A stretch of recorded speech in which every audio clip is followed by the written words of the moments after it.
वो दिल पर हाथ रखे ज़मीन पर बैठी थी। उसे यकीन नहीं हो रहा था कि ये सब उसके साथ क्या हो गया और कैसे हो गया।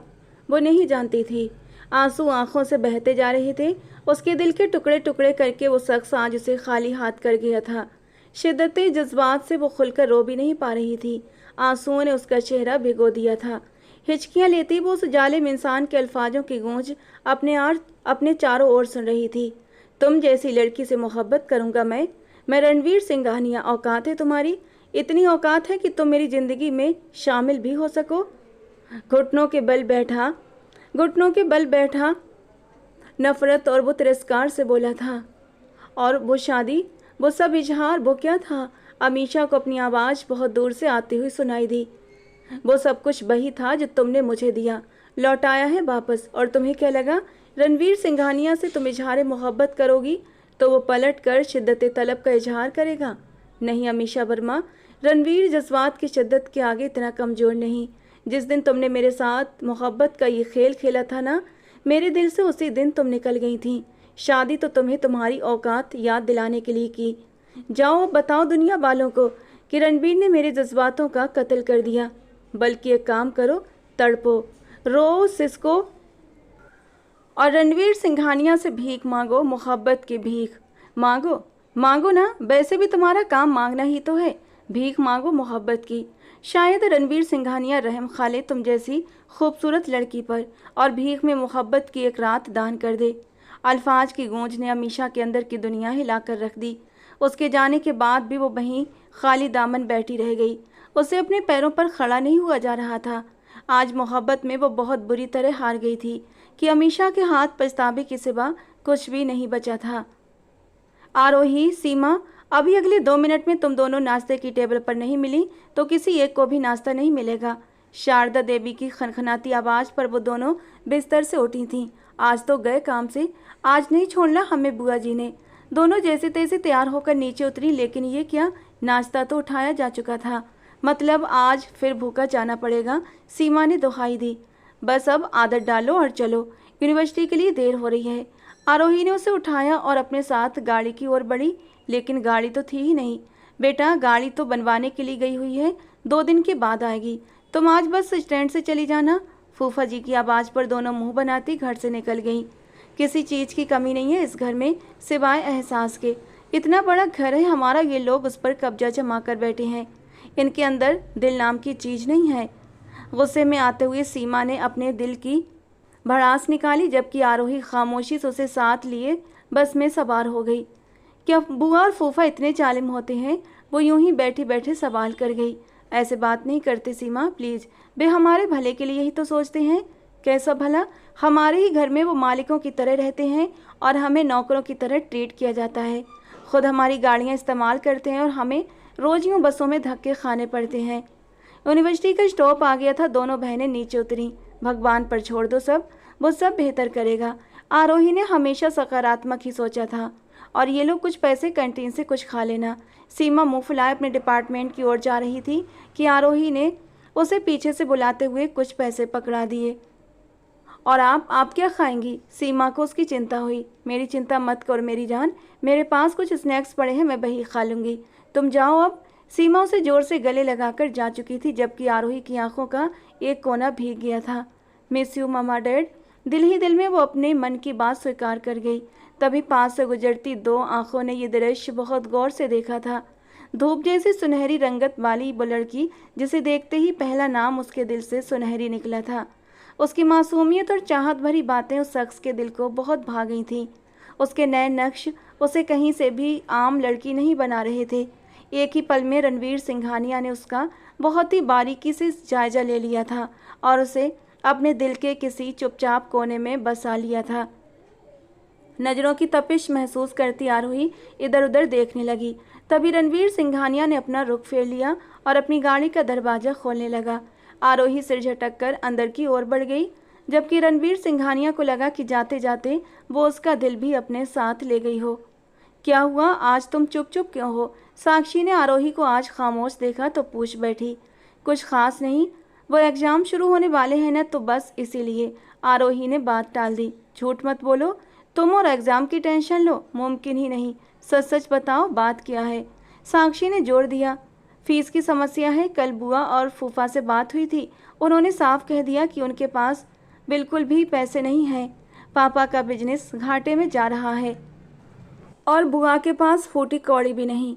साक्षी उसकी बहनों जैसी थी, मध्यम वर्ग से संबंध रखती थी, लेकिन दोनों की दोस्ती बहुत गहरी थी। इन नाम की बुआ फूफा से मुझे सख्त नफरत है। भला ऐसा भी कोई करता है? आपके पैसे हैं, आपका घर, आपकी जायदाद, कोई पूछे ये कहाँ के मालिक हैं? साक्षी दिल की भड़ास निकालने लगी। अच्छा छोड़ो ये सब, चलो कैंटीन चलते हैं। अपनी खाली जेब टटोलते हुई आरोही ने साक्षी से कहा था। कैंटीन में ज़्यादा भीड़ नहीं थी, लेकिन पूजा और उसकी फ्रेंड्स वहाँ पर मौजूद थीं, जो कि एक बिगड़ा हुआ और मनमौजी ग्रुप था। क्लास में कम और ज़्यादातर कैंटीन में दिखाई देती थीं, जबकि पूजा साक्षी की कजिन भी थी, जो कि बेहद अमीर थी, लेकिन साक्षी को पूजा एक आंख भी नहीं भाती थी। चलो चलो, वो मेरा बहुत अमीर दोस्त है, इतनी आसानी से हाथ नहीं आने वाला, पहले मुंह धोकर आओ। पूजा की बात पर न चाहते हुए भी आरोही के कान उतर हो गए। साक्षी ऑर्डर देने जा चुकी थी। यार वो बहुत हैंडसम है, काश हमें भी कोई ऐसा मिल जाए, मारिया ने आंख मारते हुए कहा। तभी पूजा की नज़र अकेली बैठी आरोही पर जा टिकी। मेरी शर्त अब भी वही है, तुम में से जो लड़की उस लड़के को पटाकर दिखा दे, वो कोशिश कर ले, अगर पट गया तो मुँह मांगी रकम दूंगी। पूजा ने जानबूझकर इतनी ऊंची आवाज़ में कहा कि आरोही सुन सके। वो जानती थी कि आरोही को अक्सर पैसों की ज़रूरत रहती है और ये बात ख़ास तौर पर उसी को सुनाने के लिए पूजा ने कही थी। लेकिन मुँह मांगी रकम शब्द सुनकर आरोही का दिल जोर से धड़क उठा। तभी साक्षी 2 चाट की प्लेटें और कोल्ड ड्रिंक लेकर आ गई और पूजा की तरफ पीठ करके बैठ गई। इतना ज़्यादा क्यों ले आई? आरोही ने टोका। चुप करके खाओ, मेरा दिमाग नहीं, ये चाट खाओ, साक्षी ने उसे घूरते हुए कहा। पूजा मुस्कुराती हुई उनकी टेबल की ओर बढ़ी। ओ हाय कज़न, तुम कहाँ छिपी रहती हो, कहीं दिखाई नहीं देती? उसने मुस्कुराते हुए तंज कसा। क्लास में होती हूँ, आवारागर्दी करने नहीं आती कि सबको दिखाई दूँ, साक्षी ने भी तुरंत जवाब दे दिया। पूजा ने मुंह बनाया और फिर आरोही की तरफ देखकर बोली, वैसे मेरी ऑफ़र तुम्हारे लिए भी है, जरा मन से सोच लेना, मुँह मांगी कीमत।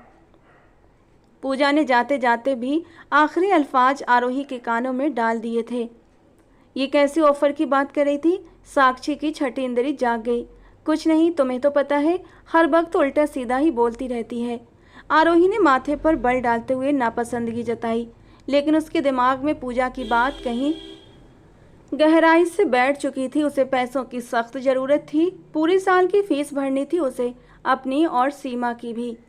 कल ही उसे पता चला था कि पापा के जाने के बाद उनकी फ़ीस जमा नहीं हुई थी और अब एक बड़ी रकम उसे चुकानी थी। कहाँ से और कैसे? पार्ट टाइम नौकरी करके भी वो इतनी जल्दी इतनी बड़ी रकम नहीं जुटा सकती थी। ऐसे में पूजा की ऑफ़र ने उसकी सोच को एक अलग दिशा दे दी थी।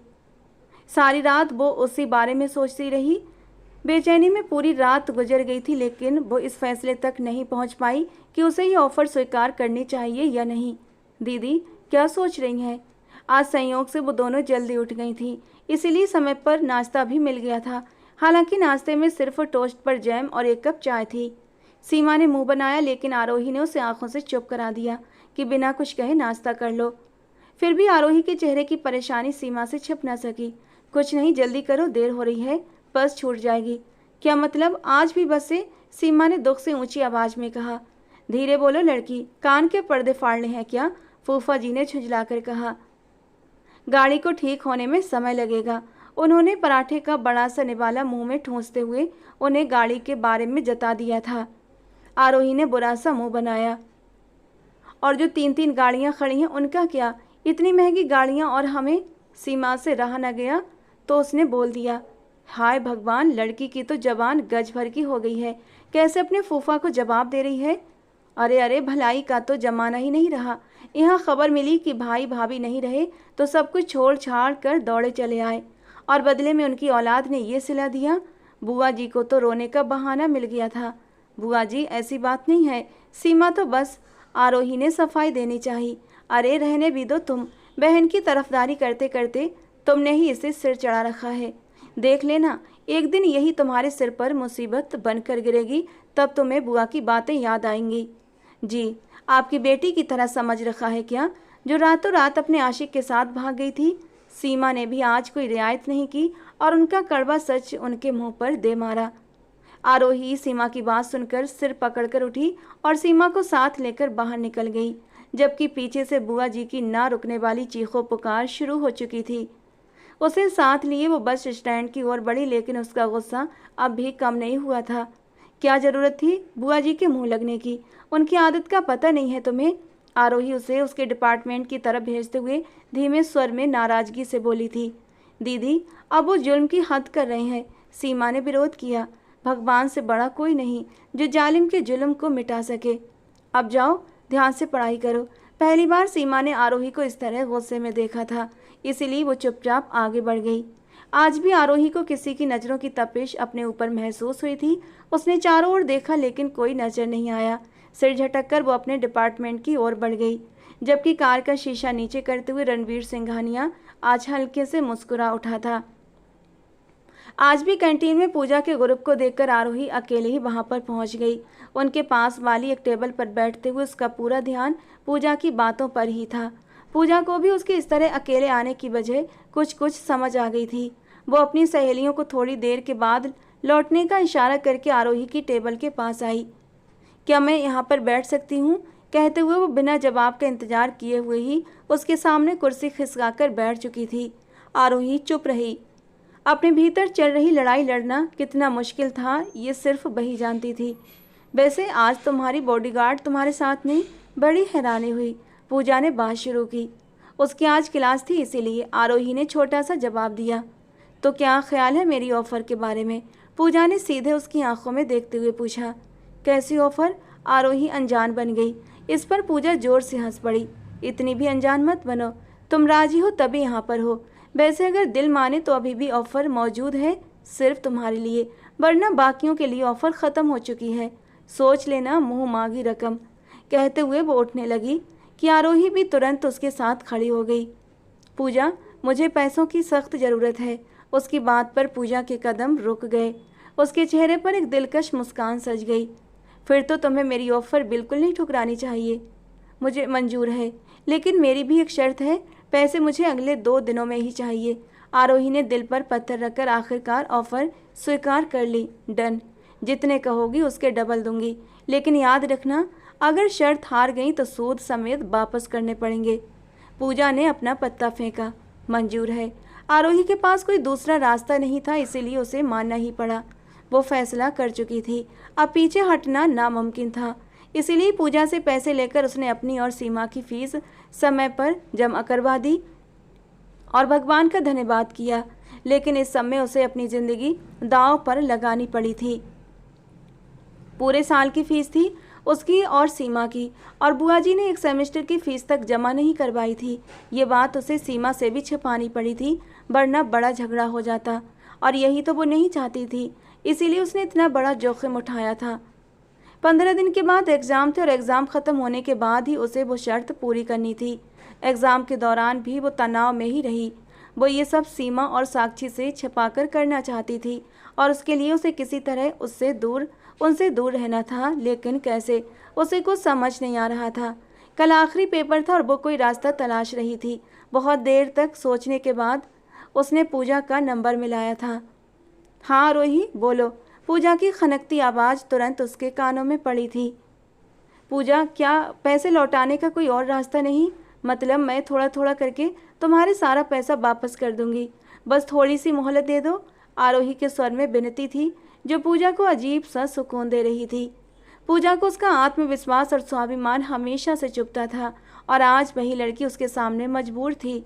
यार, ये तो तुम्हें ऑफ़र स्वीकार करने से पहले सोचना चाहिए था ना। अब तो कुछ नहीं हो सकता।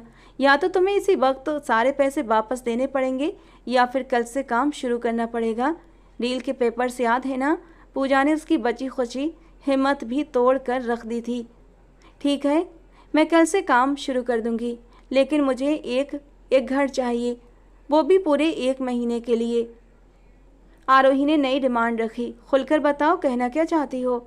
मैं नहीं चाहती कि मेरी इस बात का मेरे घर में किसी को पता चले, यहाँ तक कि सीमा और साक्षी को भी नहीं। सब कुछ बस तुम्हारे और मेरे बीच रहे। उसके लिए मुझे 1 महीने तक उन सबसे दूर रहना पड़ेगा। अच्छा तो ये बात है। ठीक है, इसे किस्मत कहो या फिर भगवान की मर्जी। रणवीर की दादी के लिए केयर टेकर की ज़रूरत है। तुम वो काम कर सकती हो और रणवीर को अपनी तरफ आकर्षित करने का इससे बेहतर मौका तुम्हें नहीं मिलेगा। ये नौकरी मैं तुम्हें दिला दूंगी। पूजा ने अपनी योजना उसे बताई। आरोही एक पल के लिए बिल्कुल चुप हो गई। डोंट वरी, वो चरित्र का इतना मजबूत है कि तुम्हारी तरफ पहल करना तो दूर, वो तुम्हारी तरफ एक नज़र उठाकर देखेगा भी नहीं। पूजा की बात पर उसने अपने होंठ भींच लिए। ठीक है, मैं कल पेपर के बाद तुमसे मिलती हूँ। ये कहकर आरोही ने फ़ोन काट दिया। अब उसे किसी तरह सीमा को समझाना था कि उसकी 1 महीने की गैर हाजिरी पर वो कोई हंगामा न करे।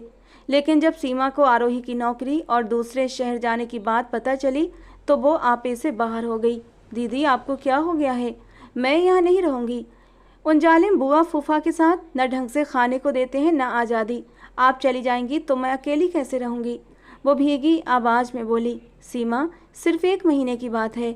हमें इनसे छुटकारा पाने के लिए अपने पैरों पर खड़ा होना पड़ेगा, वरना वरना तुम जानती हो ये सारी ज़िंदगी हम पर ऐसे ही हुकूमत करते रहेंगे। आरोही ने बड़े ही प्यार से उसे समझाते हुए कहा था। और ये देखो, उसने एक लिफाफा निकालकर सीमा की ओर बढ़ा दिया। इसमें इतने पैसे हैं कि तुम 1 महीने तक आराम से खा पी सकोगी, लेकिन वादा करो घर से बाहर नहीं निकलोगी और ना ही बुआ फूफा के मुंह लगोगी। बस अपने कमरे में रहोगी। मुझे 1 महीने के लिए दूसरे शहर में नौकरी करनी है, फिर मैं अपना ट्रांसफ़र यहीं करवा लूँगी। नौकरी बहुत अच्छी है और मैं ये अवसर खोना नहीं चाहती। आरोही की बातें सुनकर सीमा का मन बुझ गया। क्या मैं एक संडे बाहर जा सकती हूँ, सिर्फ साक्षी और छाया के साथ पार्टी करने, लंच वगैरह के लिए? उसने मासूमियत से पूछा। ठीक है, चली जाना, मैं फूफा से बात कर लूँगी। बस तुम उनके मुंह मत लगना, उन्हें कोई लौट कर जवाब मत देना। आप जल्दी तो आ जाएंगी ना? सीमा ने उसके गले में बाहें डाल दी। दुआ करना, अगर काम जल्दी हो गया तो मैं भी जल्दी लौट आऊँगी। सीमा के बालों को चूमते हुए आरोही भीतर ही भीतर रो रही थी। आने वाले समय से बेखबर वो योजना बना रही थी। फिर वो बुआ फूफा के कमरे की ओर बढ़ी। जब उसने नौकरी की बात बताई तो वो दोनों बुरी तरह से भड़क उठे। उन्होंने उसे तरह तरह की बातें सुनाई जिन्हें आरोही चुपचाप खड़ी सुनती रही। हो गया आपका 5 लाख रुपये। 5 लाख रुपये हमारी 1 साल की फ़ीस थी जिसे पापा हर महीने जमा करते थे, और आपने पूरा साल वो फ़ीस नहीं भरी। आरोही की बात सुनकर दोनों एकदम से खामोश हो गए। आपको क्या लगता है हम इतनी छोटी बच्चियां हैं कि आप इतना बड़ा घोटाला कर देंगे और हमें कुछ भी पता नहीं चलेगा? उसकी आवाज़ में कड़वाहट घुल गई थी। क्या चाहती हो तुम?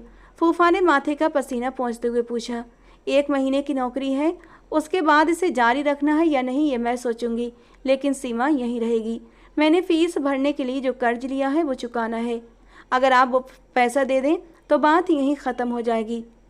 ठीक है, तुम जाओ, फूफा ने जल्दी से कहा, जबकि बुआ कुछ कहना चाहती थीं।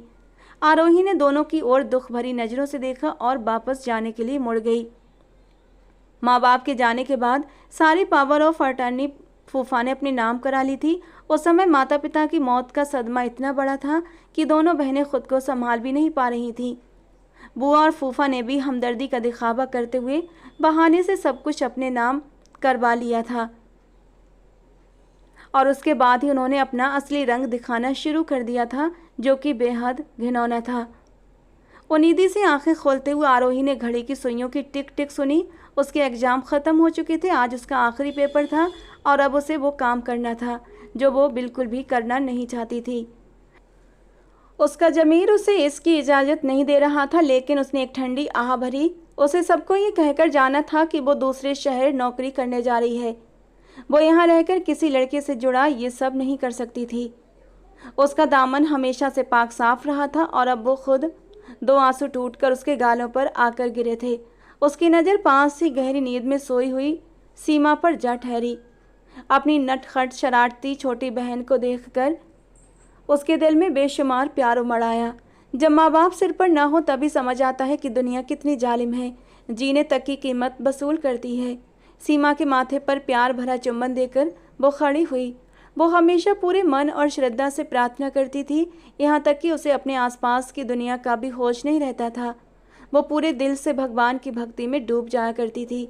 हे भगवान, मेरी मदद कीजिए, मैं ये काम करना नहीं चाहती, मुझे आपसे डर लगता है, आपके क्रोध से भी। ये गलत काम है जिसके लिए मैंने हाँ तो कर दी है, लेकिन मैं क्या करूं? मैं मजबूर हूं मेरे प्रभु, मैं क्या करूं? मेरी मदद कीजिए।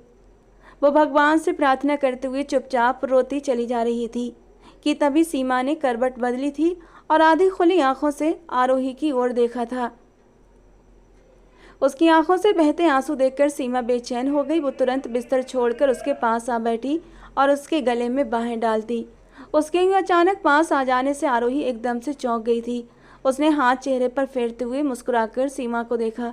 क्या हुआ, आज इतनी देर से उठी हो? उसने प्यार से पूछा। आपको पता है दीदी, आप ना बिल्कुल परी हैं, सुनहरी परी। सीमा अब भी मंत्र मुग्ध होकर उसे ही देख रही थी। भगवान ने आपको बहुत फुर्सत से बनाया है। खूबसूरती, पवित्रता, शर्मो हया और बेहिसाब सब्र, आप अनमोल हैं दीदी। वो अपनी बहन को दीवाना बनकर उसके गले से लिपटती हुई बोली। अच्छा जी, अब जल्दी से उठो और पूजा की तैयारी करो, समय निकल रहा है आरती का, आरोही ने प्यार से कहा और खुद उठकर पवित्र ग्रंथ गीता खोल लिया। अब उसका काफ़ी समय पाठ में गुजरने वाला था। सीमा उसके गाल पर एक किस करके बाथरूम की तरफ चली गई। खूबसूरती, पवित्रता, शर्म हया की मूरत। सीमा की बातों ने उसे गहराई से सोच में डाल दिया था। क्या जो मैं करने जा रही हूँ उसके बाद, क्या ये खूबसूरती, ये पवित्रता और ये शर्म हया की पहचान यूं ही बनी रहेगी? यही वो सवाल था जिसका जवाब उसे कहीं से नहीं मिल रहा था। आखिरी पेपर देने के बाद वो पूजा के बताए गए पते पर पहुंच चुकी थी। ये लो लिफाफा, इसमें रणवीर सिंघानिया की तस्वीर भी है और उसकी पूरी जानकारी भी, और ये रहा उसका घर। अंदर चलो, मैं तुम्हारी मुलाकात आंटी से करवा देती हूँ। उम्मीद है कि तुम अपने तौर तरीकों से जल्दी ही ये काम पूरा कर लोगी और ये शर्त जीत जाओगी। पूजा ने मीठे अंदाज में चुनौती दी। मुझे एक बात समझ नहीं आ रही पूजा, इस सब में तुम्हारा क्या फ़ायदा है? तुम ये सब क्यों कर रही हो? और जैसा कि तुमने मुझे बताया, वो तुम्हारे पापा के बेहद करीबी दोस्त का बेटा है। तुम्हारा यहाँ पर आना जाना भी खूब है, तुम्हारे फैमिली रिलेशन भी हैं, फिर तुम ये सब क्यों कर रही हो? आरोही के दिल में उठी बात उसकी जुबान पर आ गई। तुम्हें इससे कोई मतलब नहीं होना चाहिए, जितना कहा है उतना करो, पूजा ने तीखे स्वर में उसे डांट दिया। दोनों बाहर निकली और पूजा उसे लेकर उस शानदार कोठी के अंदर दाखिल हुई। नेम प्लेट पर बड़े बड़े अक्षरों में सिंघानिया हवेली पढ़ते हुए आरोही उसके साथ विशाल बगीचे और लंबी चौड़ी राहदारी पार करते हुए अंदर तक पहुंच चुकी थी। सविता आंटी को बुला दीजिए, एक नौकरानी से कहते हुए पूजा आरोही को लेकर एक बेहद भव्य ड्राइंग रूम में आ गई। कुछ ही देर बाद एक बेहद खूबसूरत महिला अंदर आई। गोरा रंग, सलीके से ओढ़ा हुआ दुपट्टा, सलीके से ओढ़ा हुआ पल्लू और व्यक्तित्व में गजब की गरिमा थी। उन्हें देखकर आरोही थोड़ी प्रभावित हो गई। नमस्ते आंटी, यही वो लड़की है जिसके बारे में मैंने आपसे बात की थी। पूजा ने तुरंत परिचय करवाया। नमस्ते, बैठिए आप लोग। उन्होंने दोनों को बैठने का इशारा किया और ख़ुद भी सोफे पर बैठ गईं। आपका नाम क्या है? अब सीधा सवाल पूछा गया। जी अमीशा, अमीशा वर्मा। आरोही ने हल्की झिझक के साथ अपना परिचय करवाया। आंटी, मुझे थोड़ी देर हो रही है, आप इनका इंटरव्यू जारी रखिए। ओके, नमस्ते, मैं चलती हूँ। ये कहकर पूजा वहाँ से चली गई और आरोही का दिल तेजी से धड़कने लगा, क्योंकि अब उसके जीवन का सबसे कठिन अध्याय शुरू होने वाला था।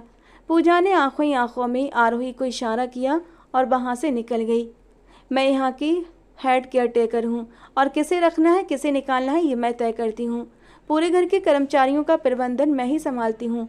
आओ तुम्हें बड़ी मालकिन सुनंदा देवी का कमरा दिखा दूँ, वो उठते हुए बोली।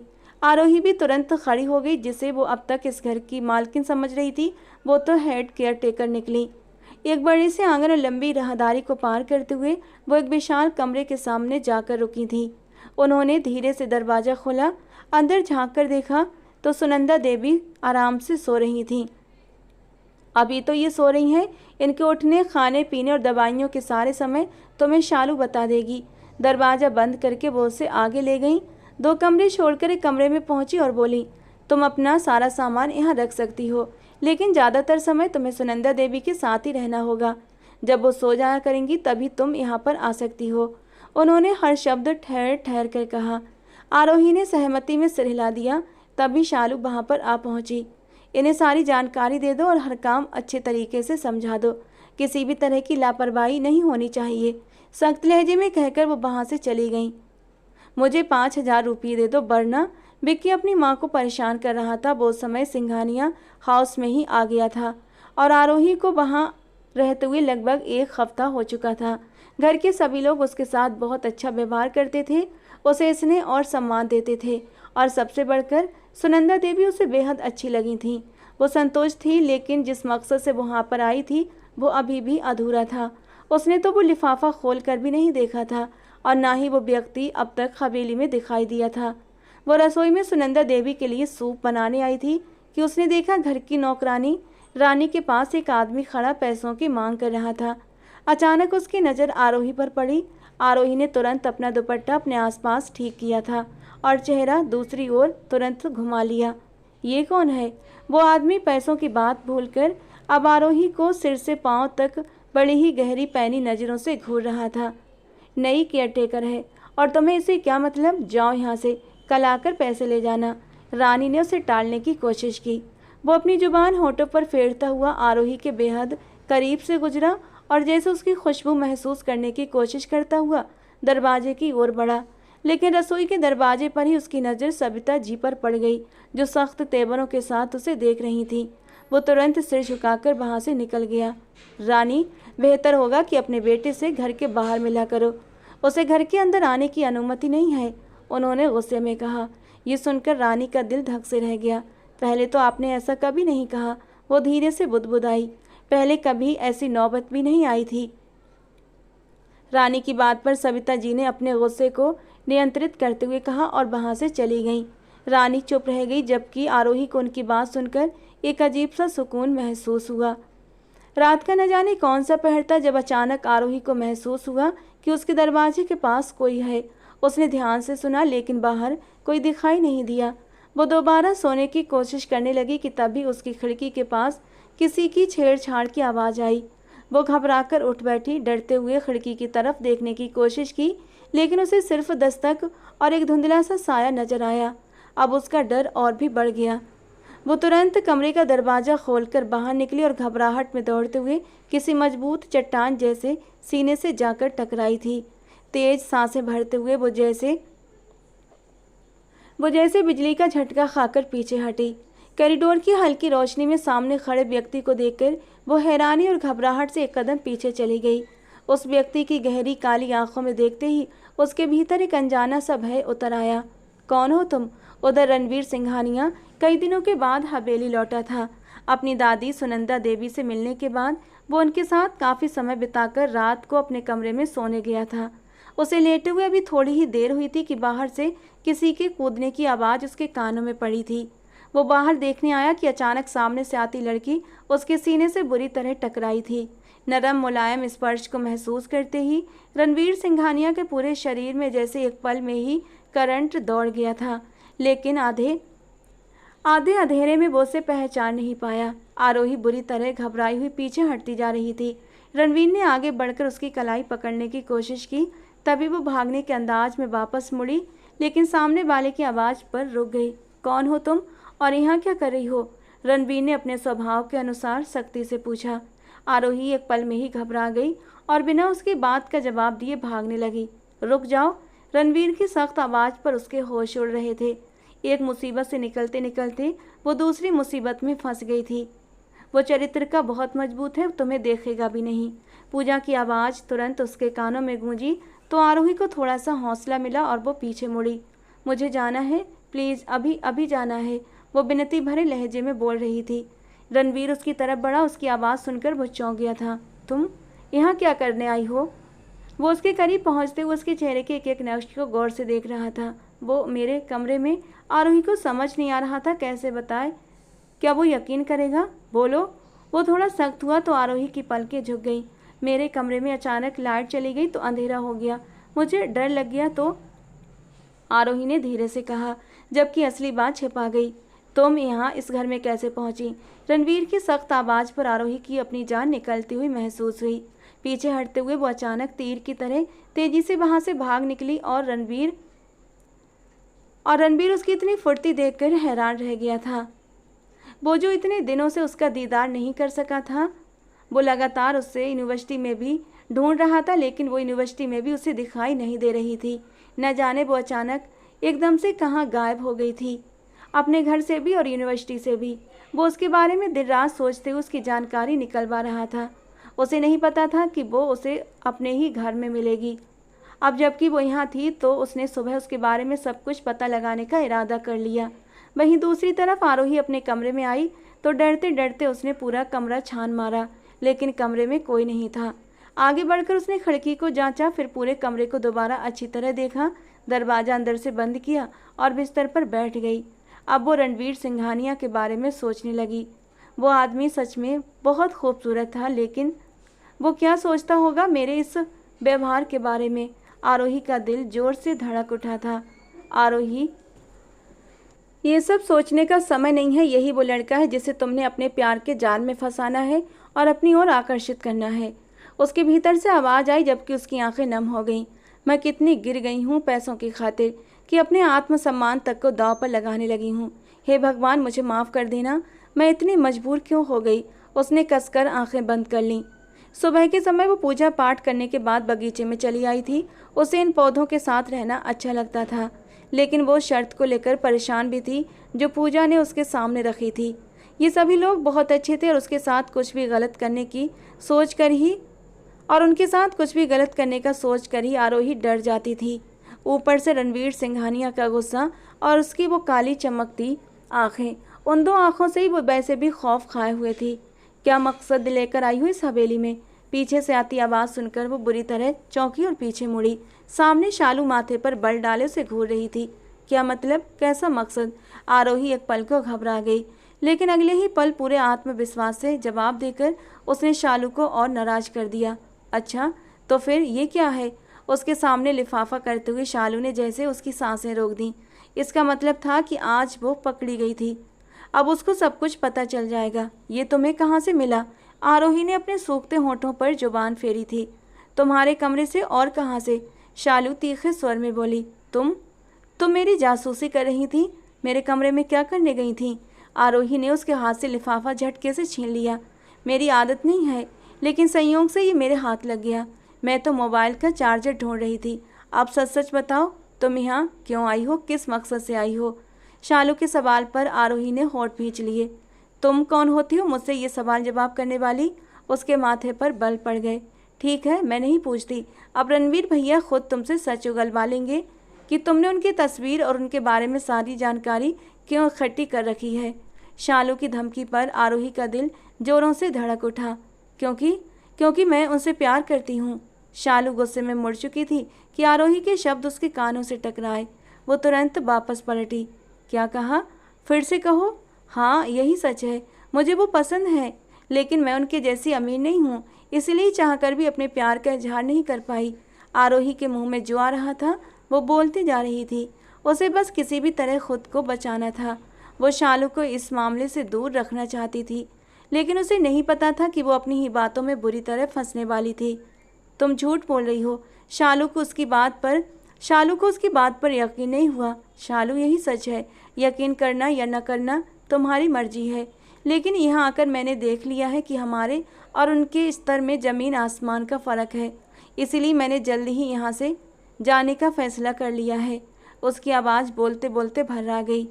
अगर तुम सच में रणवीर भैया से प्यार करती हो तो उन्हें बता क्यों नहीं देती? शालू नरम दिल थी और तुरंत उसकी बातों में आ गई। नहीं शालू, किसी से कुछ मत कहना, मेरी इज्जत का सवाल है। मैं जानती हूँ वो मुझे ठुकरा देंगे, इसीलिए मैंने अपने कदम पीछे खींच लेने का फैसला कर लिया है। आगे के शब्द आरोही के मुंह में रह गए थे। उसकी नज़र शालू से कुछ कदम दूर खड़े रणवीर पर जा ठहरी और उसका दिल जैसे धड़कना ही भूल गया। रणवीर के चेहरे की सख्ती साफ बता रही थी कि वो सब कुछ सुन चुका है। अपने पीछे किसी की मौजूदगी महसूस करके शालू भी चौंकते हुए मुड़ी और उसे देखकर उसका दिल भी जोरों से धड़क उठा। हे भगवान, दया करना। गए काम से। आरोही ने मन ही मन भगवान से प्रार्थना की और नजरें झुका लीं। रणवीर ने शालू को वहां से जाने का इशारा किया। वो तुरंत वहां से भाग गई। आरोही के माथे पर ढेर सारा पसीना चमकने लगा। हे भगवान, इन्होंने कुछ न सुना हो, वरना मैं क्या जवाब दूंगी। वो मन ही मन आगे की प्लानिंग करने लगी कि सब कुछ कैसे ठीक करे। तभी रणवीर ने उसकी कलाई कसकर पकड़ ली और उसे अपने साथ खींचते हुए हवेली से जुड़े उस कॉटेज में ले आया जिसका बहुत कम इस्तेमाल होता था। मुझे कहाँ लेकर जा रहे हैं? छोड़िए मुझे। आरोही का दिल सूखे पत्ते की तरह कांप रहा था। अंदर जाकर उसने एक रूम का दरवाज़ा खोला, उसे भी अंदर ले गया और दरवाज़ा लॉक कर दिया। आरोही ने धड़कते दिल से उसकी ओर देखा। उसका बस चलता तो या तो वो रणवीर को गायब कर देती या फिर खुद कहीं भाग जाती। क्या कहा था तुमने अभी बाहर? फिर से कहो। वो उसे दीवार के साथ लगाए गुर्राया। उसके इतने गुस्से वाले तेवर देखकर आरोही की जुबान जैसे तालू से चिपक गई। मैंने कुछ नहीं कहा, प्लीज़ मुझे जाने दीजिए, वो घबरा कर बोली। साफ साफ और सच बताओ, तुम्हें मुझसे प्यार कब हुआ? वो अब भी गुस्से में था। वो तो मैंने झूठ कहा था। आरोही की आंखें आंसुओं से भर गईं। तो सच क्या है? उसने गुस्से भरी नज़रों से उसे देखते हुए पूछा। प्लीज़ मुझे जाने दें, वो लगभग रोते हुए बोली। आरोही बस जवाब दो, हाँ या नहीं, उसने पूछा। आरोही ने चेहरा उठाकर उसकी ओर देखा। क्या तुम मुझसे प्यार करती हो? बताओ। उसकी बात पर आरोही ने इनकार में सिर हिला दिया तो उसे और भी गुस्सा आने लगा। आरोही, मैंने बाहर तुम्हारी सारी बातें सुन ली हैं और मैं वही बातें फिर से सुनना चाहता हूँ, वो जिद भरे अंदाज में बोला।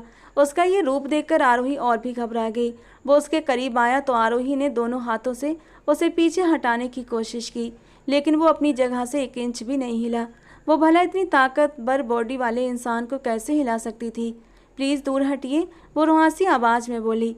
रणवीर का माथा उसके माथे के करीब था, जिस लड़की के बारे में वो इतने दिनों से सोच रहा था। वो उसके लिए तपती धूप में ठंडी छाँव जैसी बन गई थी। वो स्वभाव से जिद्दी और अपनी मर्जी का मालिक था, लेकिन अब एक ऐसी लड़की के लिए बेचैन हो रहा था जिसके बारे में वो ठीक से कुछ जानता तक नहीं था। वो सिर्फ और सिर्फ इतना चाहता था कि वो अपने दिल की बात मान ले और बस कुछ नहीं। जबकि आरोही लगातार अपनी कही हुई बात से इनकार कर रही थी। मुझे सुनना है आरोही, मुझे तुम्हारा इजहार मोहब्बत सुनना है, बोलो, वो लगभग दीवानों की तरह चीखते हुए बोला था। उसके इस अंदाज को देखकर आरोही बुरी तरह घबरा गई। प्लीज़ रणवीर, ऐसा मत कीजिए, मैं हाथ जोड़ती हूँ, प्लीज़ मुझसे दूर रहिए। मैं तुमसे दूर नहीं रह सकता आरोही, तुम मुझे अच्छी लगती हो, मैं तुम्हें चाहने लगा हूँ, ये जानते हुए भी कि तुम इस घर में किस हैसियत से रह रही हो। मुझसे ये सब बर्दाश्त नहीं होगा, मैं तुम्हें अपना बनाना चाहता हूँ। क्या ये सचमुच रणवीर सिंघानिया था? आरोही तो आंखें फाड़े उस शख्स को देखती चली जा रही थी। वो घमंडी और अपने आप में रहने वाला लापरवाह सा इंसान क्या सच में उससे प्यार करने लगा था? जबकि वो तो उसके बारे में ठीक से कुछ जानता भी नहीं था। फिर कैसे वो उससे अपने प्यार का इजहार करते हुए उसे अपनाने की बात कर सकता था? आरोही को सब कुछ किसी सपने जैसा लग रहा था। आज अभी इसी वक्त मैं तुमसे अपने प्यार का इजहार कर रहा हूँ, बदले में मुझे भी तुम्हारा साथ चाहिए। बोलो आरोही, क्या तुम मेरा साथ दोगी? वो बड़े विश्वास से उससे पूछ रहा था और शायद यही वो पल था जब आरोही का दिल भी उसकी तरफ झुकने लगा। वो जिस शिद्दत से उससे बात कर रहा था उससे आरोही खुद को उसके सामने हारता हुआ महसूस करने लगी थी। उसका दिल चाहा कि आगे बढ़कर उसका हाथ थाम ले। वो भी कहीं ना कहीं उसे चाहने लगी थी। वो हाथ बढ़ाने ही वाली थी कि अचानक पूजा की आवाज़ उसके कानों में गूंज उठी। याद रखना, जिस दिन वो तुम्हारे प्यार में पड़ जाए उसी दिन तुम्हें उसे उसकी औकात याद दिलानी है, उसकी मोहब्बत ठुकरानी है, और तुम ऐसा ही करोगी, वरना जितनी रकम मैं तुम्हें दे चुकी हूँ उसे तुम सारी ज़िंदगी चुका नहीं पाओगी। पूजा की आवाज़ की गूंज पर उसका दिल कांप उठा था। वो रणवीर को कैसे उम्मीद देती जबकि शुरू से ही उसकी पूरी कहानी एक झूठ पर टिकी हुई थी। बोलो आरोही, उसके दोबारा पूछने पर वो डरते डरते उसकी ओर देखने लगी। रणवीर, मैं आपसे प्यार करती हूँ, लेकिन प्लीज़ मुझे बहुत डर लग रहा है, प्लीज़। ये सुनकर वो एक कदम पीछे हटा। एक पल के लिए उसके होंठों पर रहस्यमयी मुस्कान उभरी थी जो आरोही को बहुत अजीब लगी। डर? कैसा डर आरोही? मैं कल ही दादी से हमारी शादी की बात करता हूँ। इतना कहकर उसने उसे अपने करीब खींचा तो वो संतुलन खोकर लड़खड़ा गई। वो उसे करीब करता हुआ कोई शरारत करता कि उसने जल्दी से रणवीर से खुद को अलग किया और हाँ में सर हिलाती घबराते हुए वहाँ से निकल गई। आज वो रणवीर को अपने प्यार में डालकर शर्त जीतने वाली थी। अब उसे कल उनकी दादी के सामने उसे ठुकराना था। ये सोचकर उसकी आंखों में आंसू आ गए। लगता है तुम अपनी शर्त भूल गई हो। मोबाइल कान से लगाए उस समय आरोही बगीचे में पेड़ों की ओट में खड़ी थी। देखो पूजा, मैं कोशिश कर रही हूँ, अब ये सब इतनी जल्दी मुमकिन तो नहीं है ना। उसने चारों तरफ नज़र दौड़ाई। वैसे भी शालू हर समय उस पर नज़र रखती थी। तुम्हारे पास अब बहुत कम वक्त है, इस बात को समझो, पूजा ने गुस्से से कहा और फ़ोन काट दिया। हवेली की एक नौकरानी पूजा को यहाँ की हर छोटी बड़ी खबर दे रही थी और रणवीर का आरोही की तरफ बढ़ता झुकाव भी बड़ा चढ़ाकर बता चुकी थी। इस वक्त तो पूजा बहुत गुस्से में थी। वो एक तीर से 2 निशाने लगाने वाली थी और अपना बार खाली जाते नहीं देख सकती थी। रणवीर सिंघानिया, वो वक्त दूर नहीं जब तुम अपने ही कहे हुए शब्दों पर पछताओगे और खुद चलकर मेरे पास आओगे, वो मन ही मन रणवीर से बोली थी। आज ये पूरा खेल खत्म होने वाला था। अचानक रणवीर दरवाज़ा खोलकर सीधे उसके कमरे में आया। आरोही, जो अपने ही ख्यालों में खोई हुई थी, उसे अचानक सामने देखकर बुरी तरह से घबरा गई। आप इस तरह अचानक मेरे कमरे में? कोई काम था? वो घबराकर अपनी जगह से उठकर खड़ी हुई। हाँ, काम है, बहुत ज़रूरी काम। बस इतना बताओ, क्या तुम मुझसे प्यार करती हो या नहीं? अचानक पूछे गए सवाल पर आरोही बुरी तरह घबरा गई। रणवीर, ये कैसा सवाल है? हाँ या ना में जवाब दो आरोही, उसने सख्त लहजे में कहा। आरोही जानती थी कि आज फैसला होने वाला है। उसने नजरें झुका लीं और हाँ में सर हिला दिया। फिर चलो मेरे साथ। वो उसका हाथ पकड़कर बाहर ले आया। आरोही का दिल बुरी तरह घबराने लगा। रणवीर उसका हाथ थामे उसे सुनंदा देवी के सामने ले आया, जो हैरानी से दोनों की ओर देखने लगी। आप पूछ रही थी ना दादी जी कि मैं आखिर शादी के लिए मना क्यों कर रहा हूँ? तो सुन लीजिए, यही है वो लड़की जिससे मैं प्यार करता हूँ और शादी भी इसी से करूँगा। आरोही स्तब्ध रह गई। सामने ही पूजा और उसके पापा भी बैठे हुए थे। पूजा की जीत से भरी नज़रें सिर्फ उसी पर टिकी थीं। वो जानती थी कि आरोही का जवाब क्या होगा, जबकि आरोही को लग रहा था कि आज उसकी ज़िंदगी का सबसे मुश्किल दिन है। उसके कर्मों का हिसाब शुरू हो चुका था। क्या कह रहे हो रणवीर? ये घर की सिर्फ एक नौकरानी है और तुम? सुनंदा देवी को बहुत हैरानी हुई। नौकरानी? तो क्या हुआ? मुझे कोई फ़र्क नहीं पड़ता। मेरे लिए ये उस रिश्ते से कहीं ज़्यादा अहम है दादी, और आपके लिए भी होना चाहिए, रणवीर ने पूरे विश्वास से कहा। जिस लड़की के प्यार के इतने बड़े बड़े दावे कर रहे हो, उससे पूछ भी तो ले एक बार, क्या वो भी तुमसे प्यार करती है? पूजा अपनी जगह से उठते हुए बोली। उसकी आवाज़ में नफरत साफ झलक रही थी। तो वहीं आरोही को लगा कि अब सब कुछ ख़त्म हो चुका है।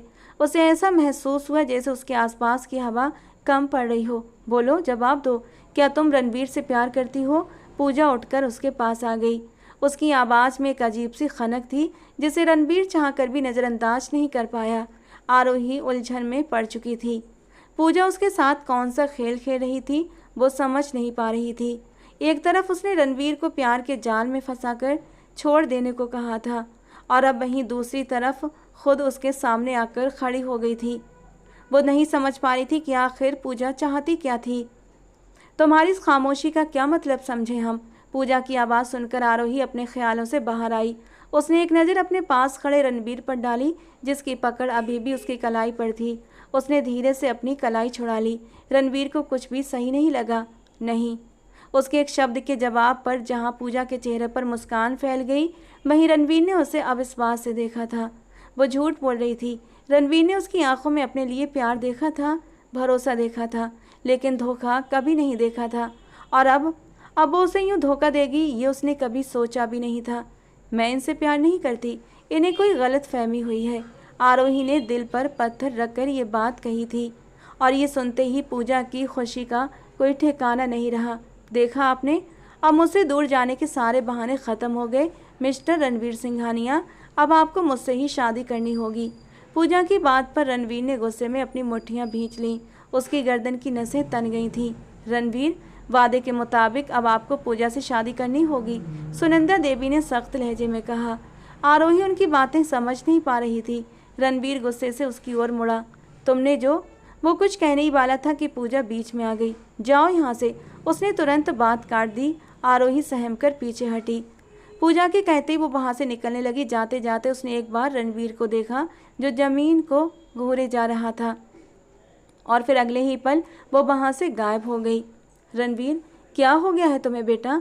एक नौकरानी को तुम इस परिवार की बहू बनाना चाहते हो, जबकि तुम्हारा रिश्ता बचपन से ही पूजा के साथ तय है और वो तुम्हें पसंद भी करती है। खैर, शर्त तो तुमने ही रखी थी और अब तुम्हारी वो शर्त भी पूरी हो गई है। अब बताओ क्या करना है?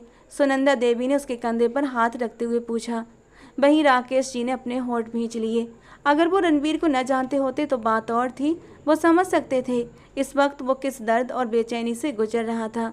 वो उनकी बेटी को पसंद नहीं करता था, लेकिन पूजा अपनी ही जिद पर अड़ी हुई थी। मुझे डर लगता है, रणवीर को थोड़ा वक्त दीजिए, उन्होंने धीमे स्वर में सुनंदा देवी से कहा।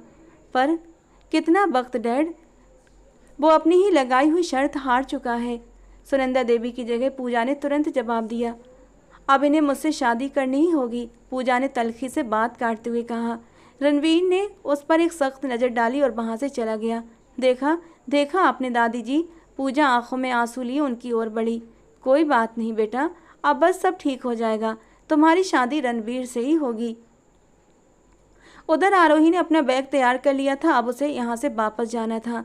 जो पूजा चाहती थी वो हो गया था, लेकिन उसकी आंखें बार बार भीग क्यों रही थीं? कल ही तो रणवीर ने उसे अपने प्यार का इजहार किया था, जिसे उसने स्वीकार कर लिया था, और आज सबके सामने उसने उसे ठुकरा दिया था। रणवीर को दुख देकर उसका अपना दिल भी खुश नहीं हो रहा था। वो इन्हीं ख्यालों में खोई हुई थी कि पूजा उसके कमरे में आ गई। सुनंदा देवी को कहीं जाना था, इसीलिए वो हवेली से निकल चुकी थी और मौका मिलते ही पूजा सीधे आरोही के कमरे में आ पहुंची।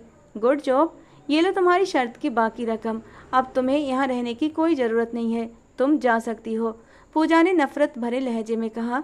दरवाजे पर खड़ी शालू ने ये सब सुन लिया और भागती हुई रणवीर के पास पहुंची।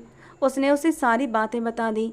रणवीर, जो अभी तक किसी सोच में डूबा था कि आरोही ने उसके इजहार के बावजूद उसे क्यों ठुकराया, अब शालू की बात सुनकर उसे असली वजह समझ में आ चुकी थी। उसके चेहरे पर एक हल्की मुस्कान उभरी। शालू उसकी सबसे बड़ी मुखबिर थी और हवेली का हर राज उसी तक पहुंचाती थी। जब आरोही पहली बार यहाँ आई थी तभी रणवीर ने शालू को उसकी निगरानी करने की जिम्मेदारी सौंप दी थी और हर पल की खबर उसे देने को कहा था। अब वो एक तीर से 2 निशाने लगाने वाला था। गुड, शालू की तारीफ करते हुए वो अपने कमरे से निकला और सीधे आरोही के कमरे की ओर बढ़ गया। वैसे एक्टिंग तो तुम बहुत अच्छी कर लेती हो, मेरे मंगेतर को भी अपने हुस्न और प्यार के जाल में फंसा लिया, तारीफ तो बनती है ना, पूजा ने कहा और अगले ही पल एक जोरदार थप्पड़ आरोही के चेहरे पर जड़ दिया। उसी समय रणवीर कमरे में दाखिल हुआ था। ये दृश्य देखकर उसने गुस्से में अपनी मुट्ठियां भींच ली। मेरे रणवीर के करीब जाने की ये सजा तो बनती है। पूजा ने उसकी बांह सख्ती से पकड़कर उसे बुरी तरह से झकझोर कर रख दिया। आरोही कुछ कह न सकी, वो बस पूजा का पागलपन देखती रह गई। अब मेरा चेहरा क्या देख रही हो, दफ़ा हो जाओ यहाँ से, दादी के आने से पहले अपनी शक्ल यहाँ से गायब कर दो, और ख़बरदार अगर दोबारा मुझे रणवीर के आसपास भी दिखाई दी तो अब ना तुम मुझे जानती हो ना रणवीर को, समझी तुम? गेट आउट, पूजा चीखी थी। उधर रणवीर अपने कदम पीछे खींच चुका था और दरवाजे की ओट में छिप गया। आरोही ने अपने आंसू पोंछे, अपना बैग उठाया और भारी कदमों से वहाँ से निकलने की तैयारी करने लगी। 1 मिनट, अपना बैग चेक कराओ, क्या पता यहाँ से कोई कीमती चीज़ लेकर जा रही हो। पूजा ने उसका छोटा सा बैग झपट कर उसकी जिप खोल दी थी और उसके अंदर हाथ डालकर सामान हटाकर देखने लगी। कीमती चीज़ तो वो मैं तुम्हें दे चुकी हूँ पूजा, आरोही ने मन ही मन कहा, जबकि उसके होंठ बिल्कुल खामोश थे। ये लो, पकड़ो अपना बैग और निकलो यहाँ से अभी इसी वक्त। पूजा ने बैग उसकी तरफ फेंकते हुए उसे धक्का दिया। चाहती तो आरोही जवाब में उसे बहुत कुछ सुना सकती थी, लेकिन यहाँ सब उसके अपने थे और जो कुछ आरोही ने किया था उसके बाद सब उसे नफरत भरी नज़रों से देख रहे थे। इसीलिए उसने खामोश रहना ही बेहतर समझा था। जिस इंसान से वो सिर्फ नाटक करते करते सच में प्यार कर बैठी थी, उसी से दूर जाते हुए उसने अपने दर्द को दिल में दबा लिया और चुपचाप वहाँ से निकल गई। उसके जाते हुए कदमों का दर्द रणवीर ने भी अपने दिल में महसूस किया, लेकिन वो चाहकर भी उसे रोक न सका। पूजा जैसे ही बाहर निकली, सामने रणवीर को खड़ा देखकर उसके पैरों तले से जमीन खिसक गई। उसका चेहरा एकदम से पीला पड़ गया। क्या रणवीर ने सब सुन लिया था? तो ये सब तुम्हारा रचा हुआ खेल था पूजा? रणवीर ने होठ भींचकर उसकी ओर देखा। ऐसा कुछ नहीं है रणवीर, मुझ पर इल्ज़ाम मत लगाओ। पूजा हकलाने लगी। उसके माथे पर पसीने की बूंदें उभर आई थीं। रणवीर धीरे धीरे उसके करीब आया। तुम्हें क्या लगता है ये सब करके तुम मुझे हासिल कर लोगी? वो बेअंग से हंसा। तुम बहुत बड़ी गलतफहमी में हो, उस गलतफहमी से बाहर निकल आओ। दादी खुद हमारी शादी करवाएंगी, पूजा ने भी हिम्मत जुटाकर कहा। रणवीर ने गर्दन तिरछी करके उसे तंज भरी नज़रों से देखा। मुझे अंडर एस्टिमेट करने की गलती मत करना पूजा। जो गेम तुम खेल रही हो उस गेम का मैं बाप हूँ। मेरा नाम रणवीर सिंघानिया है, कोई और नहीं। रणवीर की बात सुनकर पूजा का रंग उड़ गया। उसके दिल की धड़कन जैसे एक पल को थम गई थी। रणबीर गहरी मुस्कान के साथ वहां से जा चुका था, जबकि पीछे खड़ी पूजा वहीं नीचे जमीन पर बैठती चली गई। रणबीर उस राज के बारे में कैसे जान सकता था जिसे वो दुनिया से छुपाए बैठी थी? ये सवाल उसे अंदर तक डरा गया। वो बुरी तरह घबरा गई और वहां से निकल जाना ही बेहतर समझा। वो आरोही की इज्जत मिट्टी में मिलाने आई थी, लेकिन अब अपनी इज्जत बचाकर भाग रही थी। उधर आरोही अभी आधे रास्ते में ही थी कि रणबीर ने अपनी गाड़ी उसके पास रोक दी और लगभग जबरदस्ती उसे खींचते हुए अंदर बिठा लिया। आरोही बुरी तरह घबरा गई। वो उसे कहाँ लेकर जा रहा था? क्या वो उसे बदला लेना चाहता था? प्लीज रणबीर, गाड़ी रोकिए, वो बार बार कहती रही, चीखती रही, लेकिन रणबीर खामोश रहा। कुछ देर के बाद वो उसे अपने फार्म हाउस ले आया और सोफे पर बैठा दिया। उसके चेहरे पर गुस्सा साफ दिखाई दे रहा था। आरोही, तुम जानती हो कि तुमने मुझे चोट पहुंचाई है, फिर भी मैं तुमसे सच जानना चाहता हूँ। आरोही ने घबराकर उसकी ओर देखा।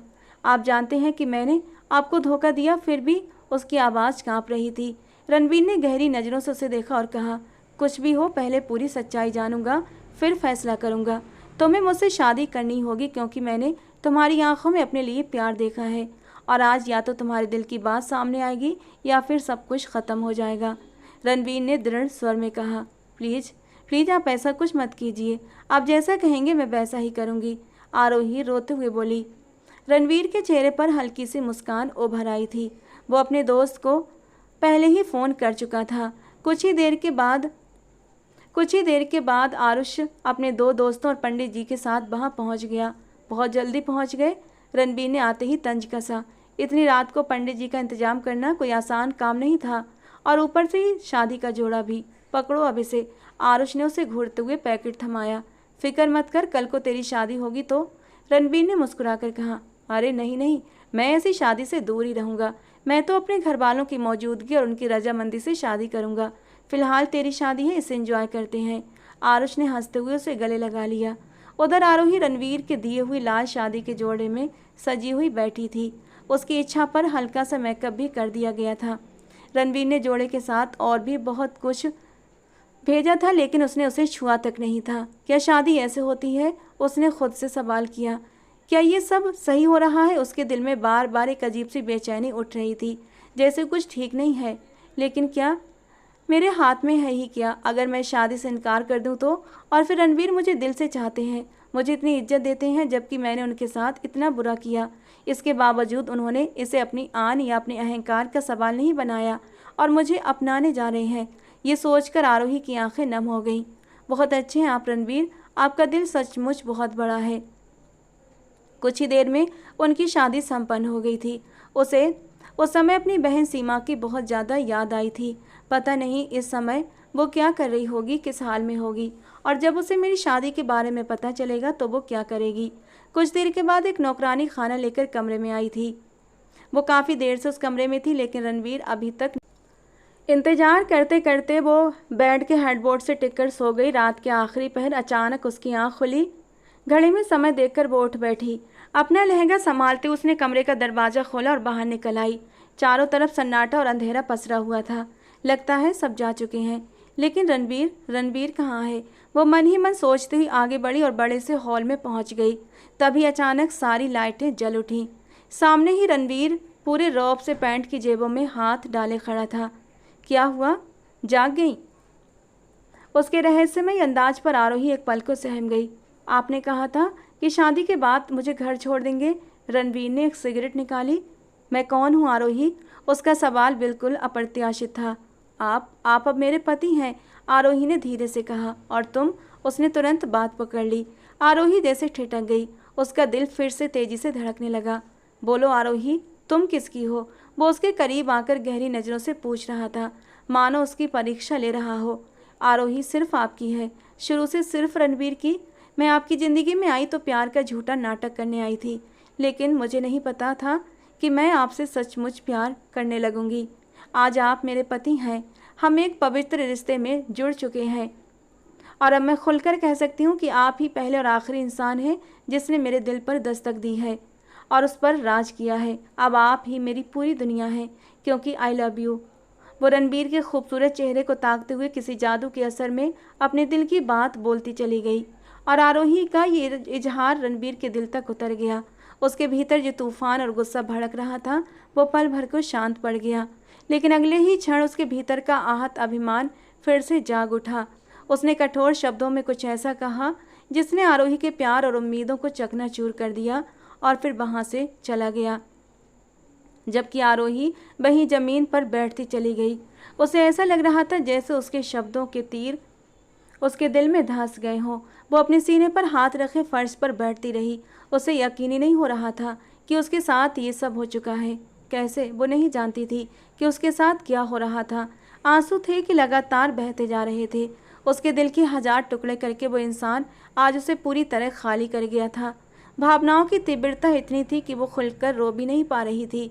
आंसुओं ने उसका चेहरा भिगो दिया था और हिचकियां लेते हुए वो उस निर्दयी इंसान के शब्दों की गूंज अपने आसपास सुनती जा रही थी। मैं तुम जैसी लड़की से प्यार करूंगा। मैं रणवीर सिंघानिया। तुम्हारी औकात क्या है कि तुम मेरी जिंदगी का हिस्सा बन सको? वो घुटनों के बल बैठा बेहद नफरत और तिरस्कार से बोला था। ये शादी? वो सब इजहार किया था। आरोही को अपनी ही आवाज़ बहुत दूर से आती हुई सुनाई दी। ये सब वही था जो तुमने मुझे दिया था, बस मैंने तुम्हें लौटा दिया। और तुम्हें क्या लगा था तुम मुझसे प्यार का इजहार करोगी और मैं तुम्हारे लिए तड़प उठूंगा? नहीं आरोही, रणवीर सिंघानिया भावनाओं के आगे इतना कमज़ोर नहीं है। जिस दिन तुमने मेरे साथ प्यार का झूठा खेल शुरू किया था उसी दिन तुम मेरे दिल से निकल गई थी। शादी तो मैंने सिर्फ तुम्हारी औकात याद दिलाने के लिए की है। जाओ अब दुनिया को बताओ कि रणवीर सिंघानिया ने मेरे जज्बातों का कत्ल किया है। बल्कि एक काम करो, तड़पो, रो, सिसको और रणवीर सिंघानिया से प्यार की भीख मांगो ना। आखिर मांगना ही तो तुम्हारा काम है। शायद तुम्हारी खूबसूरती देखकर रणवीर को तुम पर तरस आ जाए और वो तुम्हें प्यार का एक टुकड़ा दे दे, एक रात की सूरत में। इन शब्दों की गूंज ने आरोही की पूरी दुनिया हिला दी। रणवीर के जाने के बाद भी वो वहीं बैठी रह गई, जैसे उसके दामन में अब कुछ बचा ही ना हो। उसके लिए अपने पैरों पर खड़ा होना भी मुश्किल हो रहा था। आज वो प्यार में बुरी तरह से हार चुकी थी। आरोही के हिस्से में अब सिर्फ पछतावा बचा था। उधर रणवीर वहां से निकल तो गया था लेकिन जा नहीं पाया था। आरोही ने जो खेल खेला था वो अपनी जगह पर था, मगर वो उसे ज़रूरत से ज़्यादा दर्द देकर आया था। पहली ही मुलाकात में वो उसे अच्छी लगी थी और आज वही लड़की उसकी वजह से टूट गई थी। उसने उसे सजा दी थी क्योंकि उसने रणवीर की भावनाओं के साथ खेला था, रणवीर के करीब आने की कोशिश की थी। उसने उसी के जाल में फंसाकर उसे चोट पहुंचाई थी। जबकि आरोही को लगता था कि रणवीर उसके प्यार में फंस रहा है। वो अभी ज़्यादा दूर भी नहीं गया था कि उसके मोबाइल पर कॉल आई। सर, मैडम जी बेहोश हो गई हैं। इतना सुनते ही वो तुरंत फार्म हाउस की तरफ लौट पड़ा। जब वो आरोही तक पहुंचा तो वो फर्श पर गिरी हुई थी। उसे फर्श से उठाकर वो अस्पताल भागा, जहां पता चला कि उसका नर्वस ब्रेकडाउन हो गया है। वो मौत के मुंह तक चली गई थी, लेकिन रणबीर की मोहब्बत उसे वापस खींच लाई। वो 4 दिन अस्पताल में रही। इसी दौरान रणबीर उसकी बहन सीमा को उसके पास ले आया था। जब उसे होश आया तो सीमा उसके पास ही बैठी हुई थी। आप ठीक हैं दीदी? वो रोते हुए बोली। तो आरोही उसे देखकर पहले हैरान रही, फिर सामने खड़े रणबीर को देखकर समझ गई कि सीमा सब जान चुकी है। जवाब में उसने हाँ में सर हिलाया और आंखें मूंद लीं। उसे दूसरे ही दिन डिस्चार्ज कर दिया गया। सीमा अपने घर चली गई थी क्योंकि वहाँ अब बुआ और फूफा जी नहीं थे।